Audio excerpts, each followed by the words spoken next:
અમદાવાદમાં ચોમાસાની સિઝનમાં તંત્રને કામગીરી યાદ આવી. ચોમાસા પહેલા પૂર્ણ કરવાના કામ હજુ પણ પૂરા નથી થયા. શહેરમાં ઠેર ઠેર એએમસી ખાડા ખોદીને કામગીરી કરી રહી છે. ડ્રેનેજની કામગીરી માટે એએમસીએ અનેક જગ્યાએ ખાડા ખોદી નાખ્યા છે. ખાડા ખોદીને આજુબાજુ બેરિકેડિંગ કરીને સંતોષ માન્યો છે.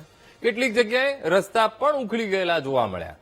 તો રસ્તા પરની કપચી ઉખડી જતા વાહન ચાલકોને અકસ્માતની ભીતિ સતાવી રહી છે. વાહન ચાલકોએ તંત્ર પર રોષ ઠાલવ્યો. જવાબદાર અધિકારીઓને રસ્તા પર જઈને સ્થિતિનું નિરીક્ષણ કરવાની સલાહ આપી.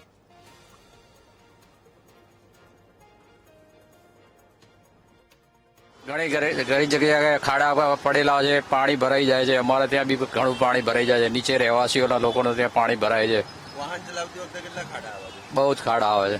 કોર્પોરેશન એવું કઈ ખાડા જ નથી અમદાવાદ? ના ના છે સાહેબ. અધિકારીએ બહાર જોઈ અધિકારીએ જવું પડે ને બહાર? હા, જવું જ પડે ને સાહેબ. હા, પાણી ભરેલું હોય તો ઘણી વાર ખબર ના પડે ક્યારે ખાડો આવે છે, તો પડી બી જઈએ અંદર. તંત્રનું શું કે છે? જે યોગ્ય રીતે કામકાજ કરીને ખાડા જલ્દી પૂરી દે. કોર્પોરેશન એવું કે બધા ખાડા પૂરાય છે? ના ના, હજી હશે અમુક જગ્યાએ તો. જ્યાં ચોમાસા પહેલા રોડમાં જ્યાં પણ ખોદકામની કામગીરી પૂર્ણ કરવાની હોય એ સમયે તો બધું ચાલુ કરે છે. અને આ જુઓ, આ તમે ઉભા છો એની પાછળ જ કેવડો મોટો ખાડો છે. તો આ બધી કામગીરી ચોમાસા પહેલા પતી જવી જોઈએ. ચોમાસામાં કોઈ નવું ખોદકામ ના ચાલુ કરવાનું હોય તો આ ફોટો બતાવો ને. આ પડ્યો તમારી પાછળ કેવડું મોટું ગાબડું છે. બીઆરટીએસ બહાર થઈને જાય છે. તો એ બતાવો.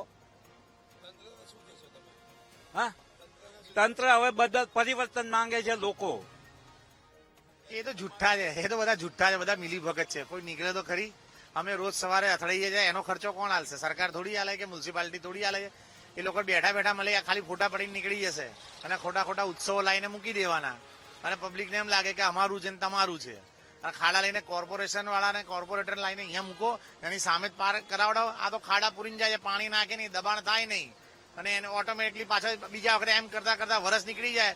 અને જેને કોન્ટ્રાક્ટરને આપ્યું એને તો મલાઈ મળતી જ રહે છે. બાયકોટ કરવાનું ખાલી નામ આલે છે, બીજું કંઈ કરતા નથી એ લોકો.